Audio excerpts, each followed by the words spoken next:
name is June. I'm one of the pastors, and I have the privilege of opening God's Word with you this morning. 안녕하세요. 제 이름은 김형준입니다. 오늘 여러분과 함께 하나님의 말씀을 나눌 수 있게 되어서 감사하게 생각합니다. Pastor Andrew had to be at 3 different funeral services over the weekend and had to preach 2 times. So I'm happily willing to preach this morning.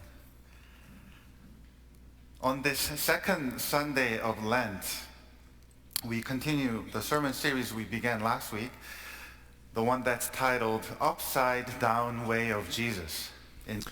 오늘은 사순절 둘째 주일입니다. 그리고 지난주에 시작한 우리 사순절 설교 시리즈 예수님의 거꾸로 된 길이라는 제목의 시리즈를 오늘 계속해서 진행하도록 하겠습니다. The teachings of Jesus and the things that he did that puts things upside down.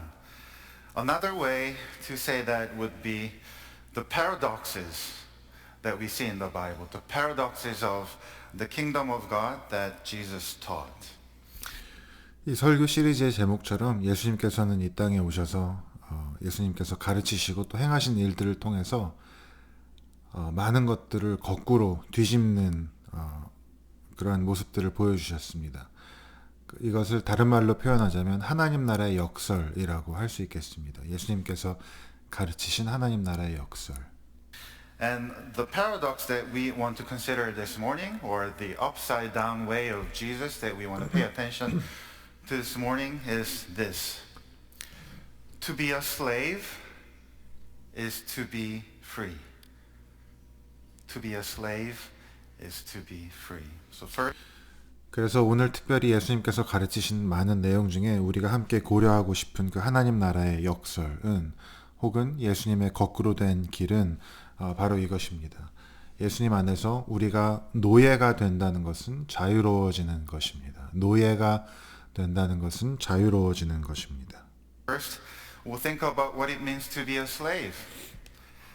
And then we'll think about what it means to be free. And that's it for today. 2-point sermon. But I never said it'll be a shorter sermon. So. 그래서 오늘 아침에는 먼저 노예가 된다는 것이 무엇을 의미하는지 생각해 보겠고, 그리고 두 번째로는 자유로워진다는 것은 무엇을 뜻하는가 함께 생각해 보도록 하겠습니다. So we'll be looking at 2 passages from the Bible this morning, one from John and one from 1 Corinthians.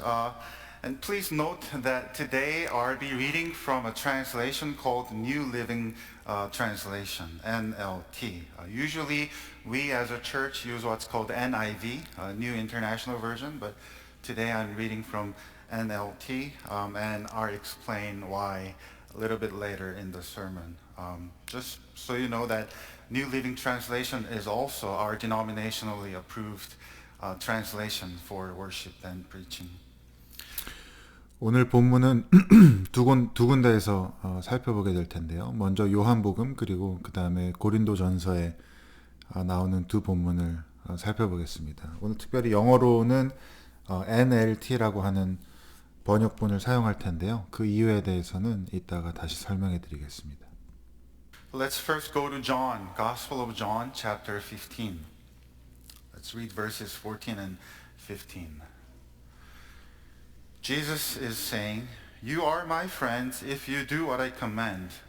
I no longer call you slaves, because a master doesn't confide in his slaves. Now you are my friends, since I have told you everything the Father told me." 요한복음 15장 15절의 말씀입니다. 내가 너희에게 명한 것을 너희가 행하면 너희는 나의 친구이다. 이제부터는 내가 너희를 종이라고 부르지 않겠다. 종은 그의 주인이 무엇을 하는지를 알지 못한다. 하지만 나는 너희를 친구라고 불렀다. 내가 아버지에게서 들은 모든 것을 너희에게 알려주었기 때문이다. And then to the first letter to Corinthians from Paul, chapter 7. Yes, each of you should remain as you were when God called you. Are you a slave? Don't let that worry you. But if you get a chance to be free, take it. And remember, if you were a slave when the Lord called you, you are now free in the Lord. And if you were free when the Lord called you, you are now a slave of Christ. God paid a high price for you, so don't be enslaved by the world. 고린도전서 7장 20절에서 23절까지의 말씀입니다. 각 사람은 부르심을 받은 그때의 처지에 그대로 머물러 있으십시오. 노예일 때에 부르심을 받았습니까? 그런 것에 마음 쓰지 마십시오. 그러나 자유로운 몸이 될 수 있는 기회가 있으면 어떻게 해서든지 그것을 이용하십시오. 주님 안에서 노예로서 부르심을 받은 사람은 주님께 속한 자유인입니다. 마찬가지로 자유인으로서 부름받은 사람은 그리스도의 노예입니다. 여러분은 하나님께서 값을 치르고 사신 사람입니다. 그러므로 사람의 노예가 되지 마십시오. Word of God. One of the metaphors in the Bible that describe the relationship between God and his people is, as we heard, that of a master and slaves.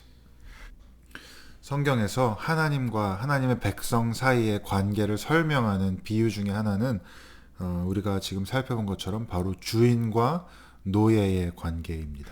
Of course, we have in the Bible other metaphors that describe that relationship. Father and his children, or shepherd and his sheep. But very often in the Bible, we hear God calling us his slaves. 물론 성경은 우리를 하나님 아버지의 자녀라고 부르기도 하고 또 우리와 하나님의 관계를 목자와 양의 관계에 비유하기도 하지만 굉장히 많은 경우 성경은 우리와 하나님의 관계를 주인과 노예의 관계로 묘사합니다. Now, understandably, we don't like that word, slave. It's a negative word. It's a bad word considering what happened to slaves throughout history. It has a lot of baggage to the word slave. And perhaps that's why many translators of the Bible chose to translate the Greek word doulos as servants instead of slaves. 그런데 당연히 이 노예라는 단어는 그다지 좋은 어감의 단어는 아닙니다. 우리는 이 단어를 좋아하지 않습니다. 노예라는 단어에는 너무 많은 역사적인 아픔이 있고 또 그런 부담들이 있습니다. 그래서인지 많은 성경을 번역하신 분들이 그리스어 둘로스를 노예가 아니라 종이라고 번역했습니다. But the Greek word doulos simply means slave. And we have another well-known Greek word for servant, which is diakonos, from which we get the English word deacon. But the servants and slaves are not the same. We don't call our deacons slaves, do we? 하지만 이 둘로스라는 단어는 노예를 의미합니다. 단순한 의미입니다. 그리고 종이라고 말하고 싶을 때는 우리가 잘 알고 있는 또 다른 그리스어 단어가 있는데 디아코노스라고 하는 단어가 있고 이 단어로부터 우리는 영어 단어 디컨, 즉 집사라는 단어가 여기서부터 파생되게 됩니다. 하지만 우리가 잘 아는 것처럼 종과 노예는 다릅니다. 같지 않습니다. Yes, they have a lot in common in what they do. They serve the master, they work for the master. But the key difference between a servant and a slave is that a slave is owned by the master. 물론 종이나 노예나 다 주인을 섬기고 주인을 위해서 일한다는 점에서는 공통점이 있지만 결정적인 차이는 노예는 주인이 소유한 주인의 소유라는 것입니다. Or not. So again, many translations translate doulos as servant, including NIV, not exclusively, but more often. But then the New Living Translation and a few other ones, though not always, they mostly translate doulos as slaves. So that's why I'm using New Living Translation this morning. 그래서 많은 성경 번역들이 둘로스를 종으로 번역하지만 오늘은 우리 본문을 살펴볼 때 이 둘로스를 노예로 이해하도록 하겠습니다. Now with that in mind, consider this well-known text.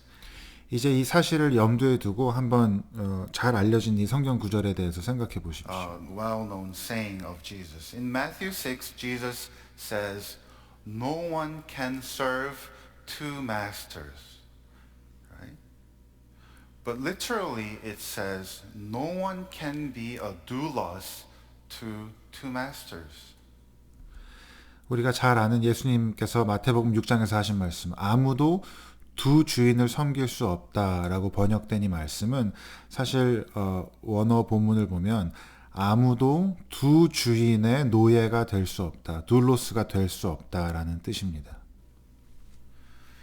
And if you think about it, actually you can serve two masters. In fact, often we have to, right? How many of you have more than one boss at your work?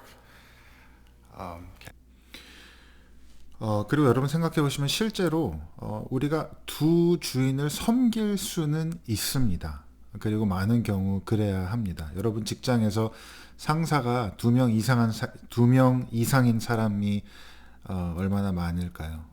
우리는 한 명 이상의 주인을 섬기게 되는 경우들을 경험하게 됩니다. Can I tell you an inside joke of pastors?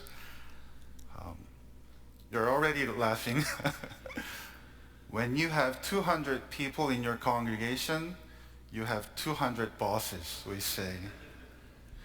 목사님들끼리 하는 농담 중에 이런 것이 있습니다. 교회 교인이 200명이면 상사도 200명이다. 이런 농담이 있습니다. You can serve two masters, and often you do that. But what you can never do is you can never be a slave to two masters. 여러분 두 명의 주인을 섬길 수는 있습니다. 그런 경우가 많이 있습니다. 하지만 결코 가능하지 않은 것은 바로 우리가 두 주인의 노예가 될 수는 없습니다. 두 주인의 노예가 되는 것은 불가능합니다. Why not? Because a slave is owned by the master. And so that's what that text, that saying of Jesus is all about. To be a disciple of Jesus is to be his doulos. 왜 두 주인의 노예가 될 수 없습니까? 바로 노예는 주인의 온전한 소유이기 때문입니다. 그래서 이 본문이 이야기하는 아무도 두 주인을 섬길 수 없다라는 이 본문은 바로 그것을 이야기하고 있는 것입니다. 예수님의 제자가 된다는 것은 그분을 전적으로 따르고 의지하고 그분의 것이 되는 그분의 노예가 된다는 것입니다. His slave. And again, that's why again Jesus says in Matthew 16, "Whoever wants to be my disciple must deny themselves and take." 그런 맥락에서 예수님께서 마태복음 16장에서 이런 말씀도 하시는 것입니다. 누구든지 내 제자가 되고자 하는 이는 자기를 부인하고 자기 십자가를 지고 나를 따를 것이다 라고 Pick up their 말씀하셨습니다. cross and follow me. Deny themselves. That's a slave language. 여기서 자기를 부인하라 라고 하는 것은 바로 이것은 노예에 대한 표현입니다. It doesn't say, if you want to follow me, you have to think of the master first. No, it says you have to deny yourself. And that's not 예수님께서 내 제자가 되고자 하는 사람은 주인을 먼저 생각해야 된다라고 말씀하시는 게 아닙니다. 내 제자가 되려면 자기를 부인해야 된다라고 말씀하시는데 이것은 굉장히 급진적인 이야기입니다. you can expect from a servant. It's maybe unfair thing to ask that from a servant, to deny themselves. But to a slave, it's absolutely fair thing to say, because as a master, I own you. It is your responsibility and duty to deny yourself, to deny your own desire, to deny your own agenda, to deny your own identity, and be my slave. 자기를 부인하라고 하는 것은 종에게는 요구할 수 있는 것이 아닙니다. 사실 종에게 자기 스스로를 부인하라고 하는 것은 사실 불공평한 요구일 수 있습니다. 하지만 노예에게는 합당한 요구입니다. 왜요? 주인이 노예를 소유하고 있기 때문입니다. 주인이 노예에게 너는 내 자신을 부인하고 너의 욕망을 부인하고 너 자신의 계획들을 부인하고 너 스스로의 정체성을 부인하고 온전히 나를 섬기고 나를 따르라 라고 말하는 것은 합당한 이야기입니다. 그것은 노예의 의무입니다. So true discipleship is enslavement. I know that's hard to swallow, but bear with me. 그래서 진정한 제자도는 노예가 되는 것입니다. 이 말씀이 참 받아들이기 어려운 말씀이라는 것을 압니다. 하지만 제 이야기를 조금 더 들어봐 주시기 바랍니다. Because now, as we understand that concept of slave and how that is how we're to follow Jesus, now we are ready to understand what Jesus was saying in our text in John. Let's go back to John 15, where Jesus said, 여러분, 우리가 이렇게 예수님을 따른다는 것은, 예수님의 제자가 된다는 것은 그분의 노예가 되는 것이다 라고 하는 것을 이해해야만 오늘 본문인 요한복음 15장에서 예수님께서 하시는 말씀을 우리가 이해할 수 있습니다. 요한복음 15장 14절의 말씀 다시 보겠습니다. in verse 14, You are my friends if you do what I command. 내가 너희에게 명한 것을 너희가 행하면 그러면 너희는 나의 친구이다. Now, who speaks this way to a friend? Try it on your friends. Call someone up today and tell him or tell her, You are my friend if you do what I command. You'll have a very exciting conversation. 여러분 생각해 보십시오. 누가 친구에게 이렇게 말합니까? 여러분 친구에게 한번 이렇게 말해 보세요. 전화 걸어서 너는 내 친구인데 내가 시키는 대로, 내가 너에게 명령하는 대로 그것을 너가 행하면 너는 내 친구야 라고 말해 보십시오. 아마 굉장히 흥미로운 대화를 하게 될 것입니다. This is absurd because our understanding of friendship is that of an equal relationship. Right? 여러분 이것은 정말 말도 안 되는 이야기입니다. 사실 터무니없는 이야기입니다. 왜요? 친구라고 하면, 우정이라고 하면 우리는 이것을 동등한 관계, 평등한 관계로 이해하기 때문입니다. Friends are in that relationship.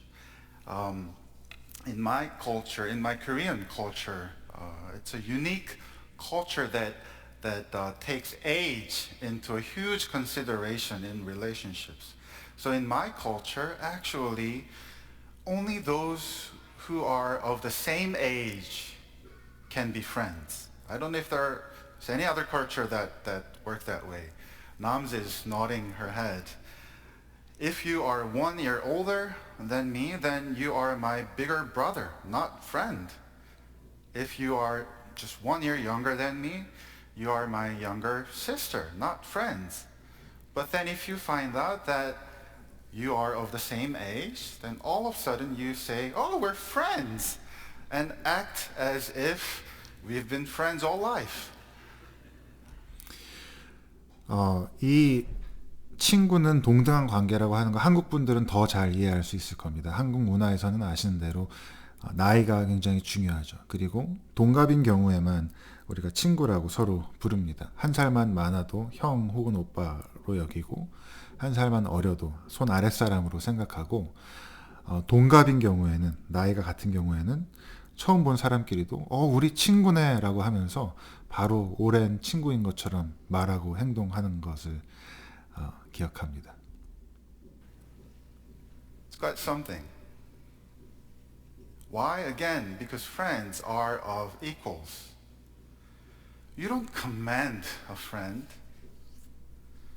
So this relationship that Jesus is describing, we have to think about that carefully. 다시 한번 말하지만 친구는 동등합니다. 친구에게 명령하지 않습니다. 여러분 그렇기 때문에 지금 예수님께서 말씀하고 계시는 이 관계에 대해서 우리는 신중하게 다시 생각해 봐야 합니다. 다시 예수님의 말씀을 들어봐야 합니다. It certainly is a friendship because that's what Jesus calls it, right? He's clearly saying to us that you are now my friends. But he's also saying you have to do what I command. So this relationship as friends also has elements of authority and submission. 이 관계가 친구 관계인 것은 분명합니다. 왜요? 예수님께서 그렇게 말씀하셨으니까요. 우린 친구다라고 말씀하셨습니다. 그런데 예수님께서 또 말씀하시기를 너희는 내가 명령하는 대로 나를 따라야 된다라고 말씀하시기 때문에 이 친구 관계에는 권위와 복종이라는 요소도 분명히 들어있는 것입니다. So what am I saying? When Jesus becomes our friends, when Jesus becomes our friend, he doesn't stop being our master. 여러분 이게 무슨 말입니까? 예수님께서 우리의 친구라고 말씀하실 때, 예수님께서 우리의 친구가 되실 때 그분이 우리의 주인이 되시는 것을 멈추지 않는다는 말입니다. 그분은 우리의 친구이자 동시에 우리의 주인이십니다. He is our friend who is our master. Just as he is our father who is our king. These are not mutually exclusive. 우리의 친구이시자 우리의 주인이신 예수님. 마치 하나님이 우리의 아버지이면서 또 우리의 왕이신 것처럼 이 두 가지 개념은 상호 배타적인 것이 아닙니다. Here is one way to understand such relationship, and it's found in the Old Testament book of Exodus, Exodus chapter 21. Here we're talking about the Jewish law of freeing a slave after 6 years of serving. On the 7th year, you are to let go of your slave. So let's read that together. Exodus. 이러한 관계, 종과 주인의 관계이면서 친구의 관계를 한번 생각해 볼 수 있는 좋은 예가 구약의 출애굽기 21장에 나옵니다. 이 말씀은 유대 율법인데 6년 동안 노예로 섬긴 그 노예를 7년이 되는 해에는 풀어줘야 한다, 해방시켜줘야 한다라고 하는 율법에 대해서 이야기하고 있는 것입니다. Chapter 21. If you buy a Hebrew slave, that's what happens, you buy a slave, he may serve for no more than 6 years. Set him free in the 7th year, and he will owe you nothing for his freedom. But then it says in verse 5, but the slave may declare at that point, the 7th year, the slave may declare, I love my master. I don't want to go free. If he does this, his master must present him before God. Then his master must take him to the door or doorpost and publicly pierce his ear with an awl. After that, the slave will serve his master for life. 출애굽기 21장의 말씀입니다. 너희가 히브리 노예를 사면 그 노예는 6년 동안 섬겨야 하고 7째 해가 되면 아무런 값을 치르지 않고서도 자유의 몸이 된다. 그러나 만약 그 노예가 나는 나의 주인을 사랑함으로 주인을 떠나지 않겠다, 자유의 몸이 되지 않겠다라고 선언하면 그러면 주인은 그 노예를 하나님 앞으로 데리고 가서 그의 귀를 문설주에 대고 귀를 송곳으로 뚫는다. 그러면 그는 영원히 그 주인의 노예가 된다. 라고 하는 율법입니다. I wonder if this is the kind of relationship that Jesus is trying to describe. 저는 아마 예수님께서 말씀하시는 너와 나는 친구이면서 주인과 노예다라고 하는 관계가 바로 이런 것 아닌가 싶습니다. Might be describing a master and a slave bound by the responsibility to obey his master, the one who belongs to the master and is owned by the master, yet the slave who chooses not to leave the master, even when he or she has the opportunity to be freed from the master. This is a slave who is also a friend. 이 관계는 어떤 관계입니까? 노예와 종의 관계이면서도 친구인 관계입니다. 주인에게 속해 있고 주인에게 주인의 소유이지만 그리고 주인의 명령을 따라야 할 의무가 있지만 그러나 본인이 자유로워질 수 있는 상황에도 주인을 떠날 수 있는 상황에도 주인을 사랑하기 때문에 그 주인을 떠나지 않고 기꺼이 그 주인을 평생 동안 섬기기로 선택하는 사람, 바로 노예이면서 친구인 것입니다. The reason Jesus calls us his friend is not because we are his equals or we no longer do what he commands us to do. We're his friends because we are his slaves, but then our master has revealed his heart to us. He has let us know the secrets that's on his heart. Our master has revealed to us and has made known to us what his father has made known to him. 예수님이 우리를 친구라고 부르시는 이유는 우리가 이제 그분과 동등하거나 더 이상 그분의 명령을 따르지 않아도 되기 때문이 아닙니다. 그분의 노예인 우리들에게 친구라고 부르시는 이유는 우리에게 그분께서 자신의 마음을 보여주셨기 때문입니다. 자기의 뜻을 알려주셨기 때문입니다. 오늘 본문의 표현처럼 하늘 아버지께서 예수님에게 보이신 것을 예수님이 또 우리에게 보여주셨기 때문입니다. Defines our relationship, and that's exactly what John 15 verse 15 says. I have called you friends, for everything that I learned from my Father, I have made known to you. 이것이 바로 이 관계의 비밀입니다. 요한복음 15장 15절. 내가 너희를 친구라고 부른 것은 내가 아버지에게서 들은 모든 것을 너희에게 다 알려주었기 때문이다. So in this relationship, there are no secrets. No secrets between the master and the slave. And that's unheard of, right? As a slave, you have access to the core of the heart of your master. And he doesn't hide anything from you. And you don't. 이 주인과 이 노예 사이에는 비밀이 없습니다. 이것은 놀라운 관계입니다. 그리고 이 주인은 이 노예에게, 이 친구에게 아무것도 숨기지 않습니다. 모든 것을 보여줍니다. 마음 깊은 곳에, 가장 깊은 곳에 있는 것까지 다 털어놓습니다. Don't hide anything from him. This relationship between a master and a slave is full of love and grace and humility and gentleness. And it's the relationship that you don't want to walk away from, even when you are given the freedom to do so. 이 관계는 주인과 종의 관계이지만, 주인과 노예의 관계이지만 사랑으로 가득하고 은혜가 가득하고 겸손과 온유함으로 가득 차 있는 관계입니다. 그래서 노예가 떠날 기회가 주어졌는데도 불구하고 그 주인을 떠나지 않을 만한 그러한 관계인 것입니다. So the question you should be asking is not whether you are a slave or not,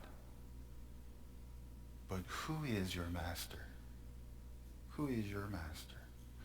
따라서 우리가 해야 할 질문은 우리가 노예인지 아닌지가 아닙니다. 그것은 우리의 질문이 아니라 우리가 해야 할 질문은 내 주인이 누구인가입니다. 내 주인이 누구인가? We're slaves. That's what the Bible says. We're either slaves of the sin and death or we're slaves of God. And that's why the Bible says we were chosen and we were bought with a price. And we are owned by God. And we are called to obey. We're accountable to our master, and we will be rewarded by him. These are all slave languages. 여러분, 우리 모두는 노예입니다. 우리는 죄와 사망의 노예이거나 아니면 하나님 아버지의 노예입니다. 성경이 그렇게 말하고 있습니다. 성경은 우리가 선택되었고 값주고 산 바 되었고 하나님의 소유되었으며 그분의 뜻을 따르도록 순종하도록 부름받았고 또 주님께서 우리에게 책임을 물으실 것이며 또 언젠가 우리에게 상 주실 것이라고 말합니다. 여러분, 이 모든 것은 노예의 언어입니다. 노예에 대한 언어들입니다. I invite you to look at this slide. These are some of the beginnings of the letters we see in the New Testament.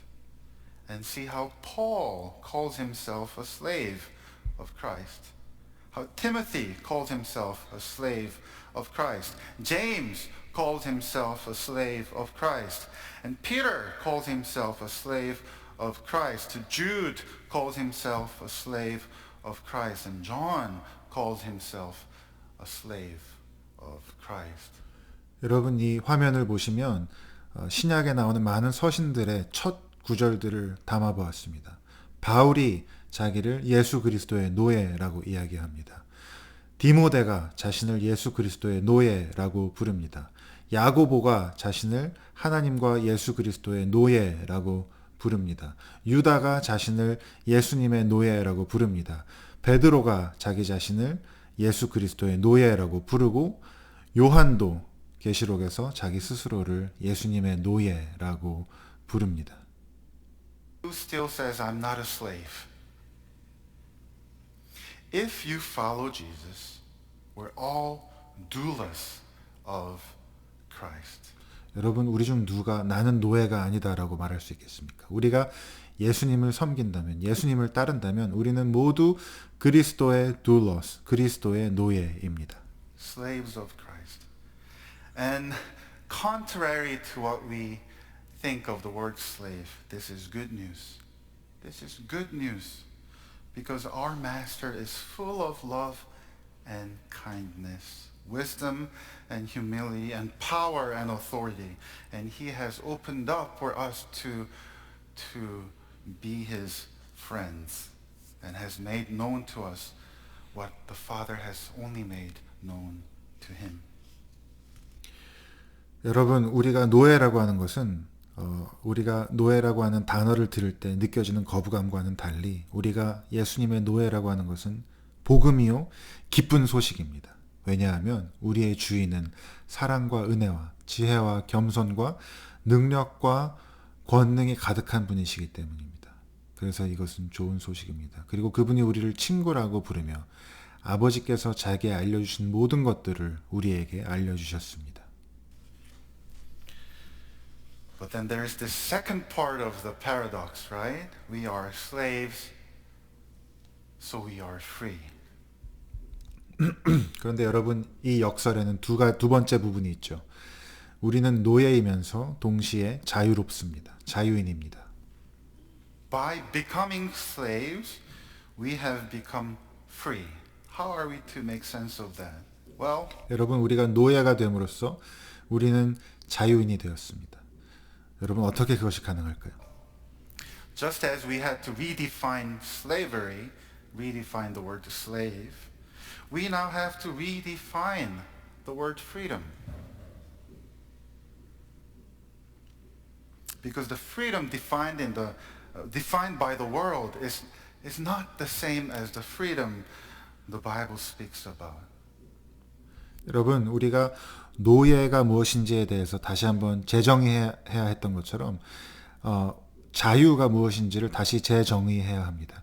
왜냐하면 세상이 말하는 자유와 성경이 말하는 자유가 사실 같지 않기 때문입니다. To borrow some words from Tim Keller, listen to what he says about our modern understanding of freedom. 팀 켈러 목사님이 현대의 자유에 대한 이해에 대해서 이렇게 책에 쓴 것을 여러분과 나누고 싶습니다. He says, modern people like to see freedom as the complete absence of any constraints. But think of a fish. Because a fish absorbs oxygen from water, not air, it is free only if it's restricted to water. If a fish is freed from the water, from river, and put on the grass to explore, its freedom to move and even to leave is destroyed. The fish is not more free, but less free if it cannot honor the reality of its nature. 여러분, 현대인들은 자유라고 하는 것이 전혀 제약이 없는 상태라고 생각하곤 합니다. 하지만 물고기를 생각해 보십시오. 물고기는 공기가 아닌 물에서 산소를 공급받기 때문에 물 안에 갇혀 있을 때에만, 물 안에 있을 때에만 자유롭습니다. 만약에 우리가 물고기를 물로부터 해방시켜서 풀밭에 풀어놓으면 물고기는 더 이상 움직일 수 있는 자유, 또 나아가 살 수 있는 생존의 자유는 사라지게 됩니다. 물고기가 물에서만 살 수 있다라고 하는 자신의 본성을 인정하고 존중하지 않는다면 물고기는 그 물을 떠나서 더 자유로워지는 것이 아니라 덜 자유로워지는 것입니다. The same is true with airplanes and birds. If they violate the laws of aerodynamics, they will crash into the ground. But if they follow them, they will ascend and soar. The same is true in many areas of life. Freedom is not so much the absence of restrictions, but finding the right ones, finding the right restrictions, those that fit with the realities of our own nature and those of the world. 이것은 비행기나 혹은 새도 마찬가지입니다. 공기역학의 법칙을 위반하면 땅에 떨어지게 됩니다. 하지만 그 법칙을 따르면, 그 법칙에 순응하면 상승하여 날아오를 것입니다. 삶의 많은 영역에서도 마찬가지입니다. 자유는, 진정한 자유는 제한이 없는 것이 아니라 바른 제한, 우리 본성과 세상의 이치에 맞는 제한을 발견하고 인정하는 것입니다. This is from the book called Every Good Endeavor. So what's he saying? Freedom, the biblical definition of freedom, the fullness of freedom is not about getting rid of limitations, but finding the right limitations. 여러분, 지금 팀 켈러 목사님이 무슨 말을 하고 있는 것입니까? 자유, 충만한 자유, 온전한 자유는 제한을 없애버리는 것이 아니라 바른 제한을 발견하고 바른 한계를 인정하는 것입니다. And this actually has been common sense for centuries and millennia, right? 그리고 여러분, 이러한 자유에 대한 이해는 사실 너무 오랜 세월 동안 상식이었습니다. 수백 년 동안, 수천 년 동안 인간이 잘 알고 있던 내용입니다. Children flourish not when they are freed from their parents, but when they are rooted within the loving boundaries of their parents. Right? 여러분, 어린 아이들을 생각해 보십시오. 언제 어린 아이들이 행복할 수 있습니까? 부모로부터 자유로울 때가 아니라 부모의 사랑의 울타리라고 하는 그 울타리 안에 깊게 뿌리를 내릴 때 아이들이 행복하게 살 수 있습니다. Husbands and wives flourish not when they are freed from each other, but when they are properly located within the covenant boundaries of their marriage and have certain limitations that works for their good. 여러분, 부부가 언제 풍성한 삶을 누릴 수 있습니까? 남편과 아내가 서로에게서부터 자유로울 때가 아니라 결혼이라고 하는 언약 안에 위치하면서 일정한 제한, 일정한 한계 안에서 서로에게 유익이 되는 그러한 것들을 지켜나갈 때에 온전한 부부의 생활을, 관계를 누릴 수 있는 것입니다. Students thrive not when they are completely from their teachers and professors. No, they flourish and they thrive when they are properly adhering to the rules and policies and regulations of the school. 여러분, 학생이 언제 가장 성공할 수 있습니까? 선생님이나 교수님으로부터 완전히 자유로운 것이 아니라 특정한 규칙과 규정과 또 학칙을 제대로 준수하고 그것들에 따를 때에 가장 성공하는 그런 학교 생활을 할 수 있는 것입니다. In the very same way, Christians, Christ followers, flourish not when we are freed from the reign of our master, but when we abide in him. 여러분, 마찬가지로 그리스도를 따르는 사람들은 언제 풍성한 삶을 누릴 수 있습니까? 그 주인의 통치에서 벗어나서 자유로워질 때가 아니라 그 주인의 통치 안에 온전하게 머물 때에, 그분의 뜻을 따를 때에 풍성한 삶을, 진정한 자유를 누리게 되는 것입니다. By the law of God. That's why Apostle Paul says this in Romans 6. Now you have been set free from sin and have become slaves of God.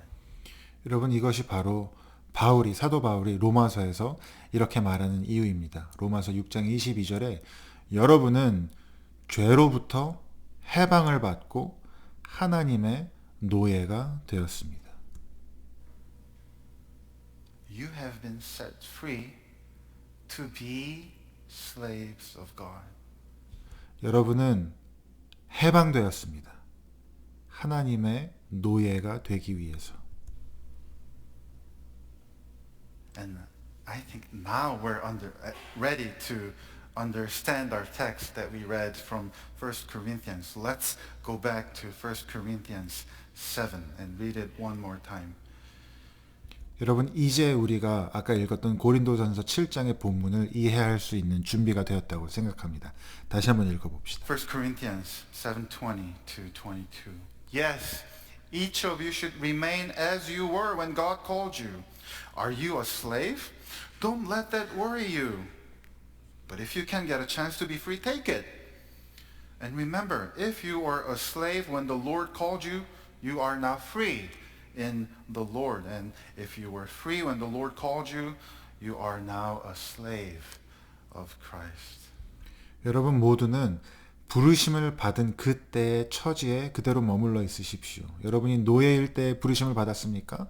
그런 것에 마음 쓰지 마십시오. 물론 자유로운 몸이 될 수 있는 기회가 있다면 얼마든지 그것을 이용하십시오. 그러나 주님 안에서 노예로서 부르심을 받은 사람은 이미 주님 안에서 자유인입니다. 마찬가지로 자유인으로서 부름받은 사람은 그리스도인의 노예입니다. This is super countercultural for us because our world tells us work as hard as you can to change things in your life. That's your freedom to change things. If you are a slave, do whatever you can to become a free person. Take control of your life. Be a complete master over your life. That's the message of our day. Be that your career, be that your finances, your relationships, even what you believe about God, even your gender and your own death. Take control. That's freedom, the world says. 여러분, 지금 바울이 이야기하고 있는 것은 우리에게는 매우 반문화적인 이야기입니다. 왜냐하면 지금 우리의 세상은 우리에게 최대한 열심히 노력해서 상황을 바꾸라고 이야기하기 때문입니다. 그것이 여러분의 자유다라고 이야기하기 때문입니다. 여러분이 노예라면 무슨 일을 해서든 자유해지라고 이야기하는 것이 세상입니다. 스스로의 삶을 완전히 통제하고 스스로의 삶의 온전한 자신이 주인이 되어서 모든 것을 스스로 결정할 수 있게 하라라고 하는 것이 세상의 메시지입니다.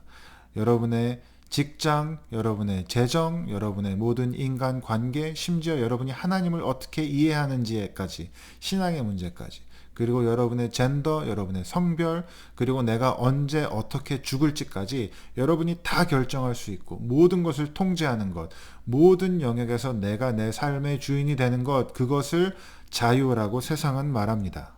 But Paul says, basically he's saying, don't worry too much about those things.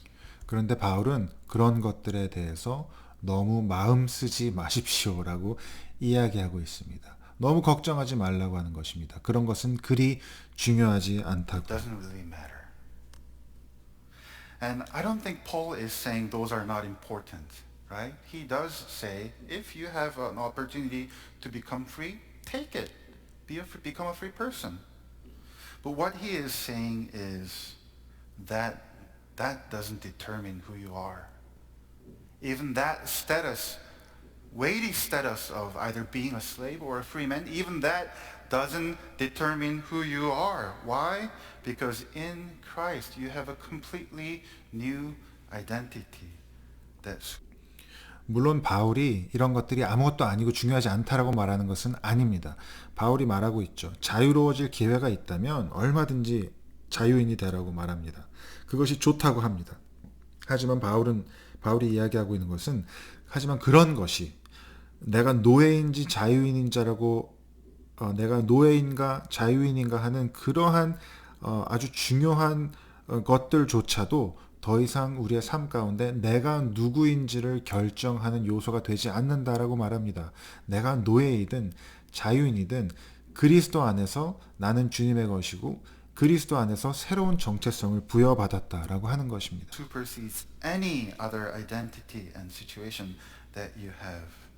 Paul is basically saying, I'm not that concerned about your circumstances and situations. I'm greatly more concerned about who you are in those circumstances and situations. 예수님은 또 바울은 우리가 처해 있는 상황보다는 그 상황 안에서 우리가 누구인지에 훨씬 더 많은 관심을 가지고 계십니다. Perhaps to put it another way, when you are greatly concerned about this job that you may or may not get, God is saying, I'm more concerned about who you are and who you will be in either way. 다시 말해서 여러분 내가 지금 이 직장에 들어갈 수 있을까 없을까라고 굉장히 고민하고 있을 때 하나님께서는 사실 나는 네가 그 직장에 들어가고 안 들어가고 하는 것보다도 그 어떤 상황에서도 네가 내 안에서 어떤 사람일 것인지가 더 중요하다라고 말씀하시는 것입니다. When you are so occupied with the idea of maybe getting married or staying single, God says, I'm actually more interested in who you are in me, whether you are a single or married. 당신이 만약에 내가 결혼해야 할지 아니면 독신으로 살아야 할지에 대해서 그 생각에 사로잡혀 있을 때 하나님께서는 사실 우리에게 나는 사실 네가 기혼이든 미혼이든 나와 함께하는 네가 어떤 사람일지에 더 관심이 있다라고 말씀하시는 것입니다. When we are so worried about our finances, our health, our situation, our future, God says, I'm more interested in who you will be in your relationship with me, whether you're rich or poor or sick or healthy, successful or not. Why? Because I am your good master, loving. 하나님은 우리가 우리의 재정에 대해서 건강에 대해서 미래에 대해서 너무 많이 염려하고 걱정할 때 하나님께서는 우리에게 나는 네가 부자이든지 가난하든지 아프든지 건강하든지 성공하든지 그렇지 않든지 간에 그 상황 안에서 너와 나의 관계가 어떠한지 내가 내 안에서 어떤 사람인지에 더 관심이 많다라고 말씀하시는 것입니다. 왜요? 그분이 우리의 주인이시기 때문입니다. And gracious and merciful master over your whole life. Again, please don't hear me wrong. Paul is not saying that we should be working towards some kind of changes and improvements in our lives. By all means, do that. But he is saying that those no longer define us. They no longer define who we are. 여러분 다시 말씀드리지만 오해하지 않으시기를 바랍니다. 바울이 우리가 우리의 삶이 더 나아지도록 노력하고 더 나아지도록 우리의 삶이 개선되도록 하는 그 모든 노력들을 부정하거나 폄하하는 것이 아닙니다. 그러나 바울이 말하는 것은 그러한 것들이 더 이상 내가 누구인지를 정의하지 않는다는 것입니다.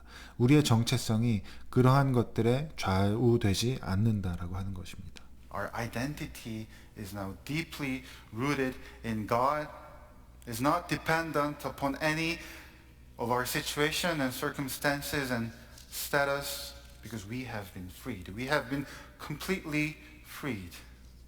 And that's what Paul means in verse 23 of 1 Corinthians 7, where he says, God paid a high price for you. God paid a high price for you. So don't be enslaved by the world. 하나님 안에서 깊게 뿌리 내린 우리의 정체성은 이제 더 이상 우리의 상황이나 환경에 좌지우지되지 않습니다. 여러분, 이것이 바로 우리가 자유하다는 의미입니다. 그리고 이것이 바로 오늘 본문 23절에서 바울이 이야기하고 있는 내용입니다. 여러분은 하나님께서 비싼 값을 치르고 사신 사람들입니다. 그러므로 세상의 노예가 되지 마십시오. And brothers and sisters, of course, that high price that God has paid is Jesus Christ. 그리고 여러분, 그 비싼 값, 하나님이 우리를 주고 사신 그 비싼 값은 물론 예수 그리스도이십니다. In Philippians 2, we read, Jesus, being in very nature God, did not consider equality with God something to be used to his own advantage. Rather, he made himself nothing by taking the very nature of a doulos, being made in human likeness. 예수님은 하나님의 모습을 지니셨으나 하나님과 동등됨을 당연하게 생각하지 않으시고 오히려 자기를 비워서 둘러스의 모습을 취하시고 사람과 같이 되셨습니다. The high cost, the high price that God paid to buy us, to redeem us from the slavery of sin and death, that high cost was God himself being a slave, a doulos. 여러분, 하나님께서 우리를 죄와 사망에 노예된 우리를 사시고 구속하기 위해서 지불하신 그 높은 비용은, 그 비싼 값은 바로 하나님 자신이 doulos, 노예가 되어서 우리를 위해서 십자가에서 죽으신 것입니다. And dying on the cross for us. The Son became a slave so that slaves can be his sons and daughters. 하나님의 아들이 노예가 되셨기 때문에 죄의 노예였던 우리들이 하나님의 아들과 딸이 될 수 있었습니다. And it continues.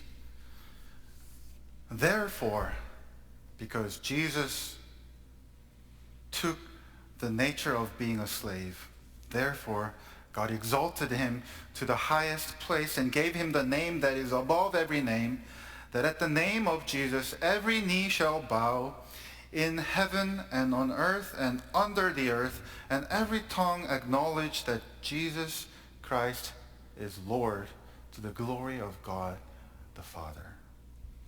그러므로 하나님께서는 예수님을 지극히 높으시고 모든 이름 위에 뛰어난 이름을 그에게 주셨습니다. 그리하여 하늘과 땅 위와 땅 아래에 있는 모든 것들이 예수님의 이름 앞에 무릎을 꿇고 모두가 예수 그리스도는 주님이시다라고 고백하며 하나님 아버지께 영광을 돌리게 하셨습니다. Jesus is Lord. That's our confession. 예수 그리스도는 주님이십니다. 여러분, 이것이야말로 우리의 신앙 고백입니다.